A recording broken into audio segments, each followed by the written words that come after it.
आपको बताएं कि MQM रहनुमा खालिद मकबूल सिद्दीकी ने इंतखाबी फहरिस्तों में होने वाली बेकायदगियों की शिकायत वज़ीर-ए-आज़म शहबाज शरीफ के सामने रख दी है। टेलीफोन पर बातचीत करते हुए MQM कन्वीनियर ने कहा कि इंतखाबी फहरिस्तों में शदीद तहफ़्फ़ुज़ात हैं। वज़ीर-ए-आज़म ने तहफ़्फ़ुज़ात दूर करने की यकीन दहानी करवा दी है। दोनों रहनुमाओं में मुल्क की मौजूदा मुआशी और सियासी सूरत हाल पर भी तबादला ख्याल हुआ। मेरी जो पार्टी है उसको इस पूरे बल्दियाती इलेक्शन के ऊपर काफ़ी सवालात थे।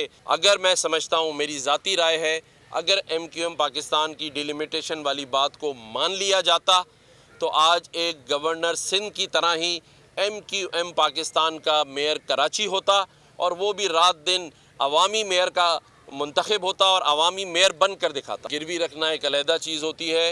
हमने UAE के साथ एक लॉन्ग टर्म पार्टनरशिप की है।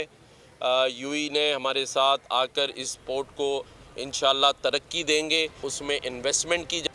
ईद उल अज़हा पर कुर्बानी के लिए एहतियाती तदाबीर। कुर्बानी करते वक्त सफाई सुथराई का खास ख्याल रखें। तजुर्बेकार शख्स से जानवर ज़िबा करवाएं। जानवर को एहतियात के साथ जमीन पर गिराएं। जानवर ज़िबा करते वक्त अपने आप को जख्म लगने से बचाएं। कुर्बानी करते वक्त तमाम इस्लामी उसूलों को मलहूज़े खातिर रखें।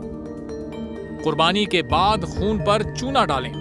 कुर्बानी के आलाइशों और बाकियात को खुली जगह पर ना डालें। जानवरों के फुजले और आलाइशों को महफूज तरीके से तल्फ करें।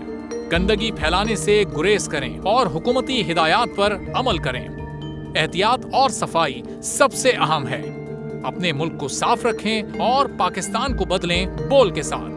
बोल की सफाई मुहिम का हिस्सा बनने के लिए अभी इस नंबर पर राब्ता करें 0337 0310 377 ताकि बोल आपकी शिकायत मुतल्लिका इदारों तक पहुंचा सके।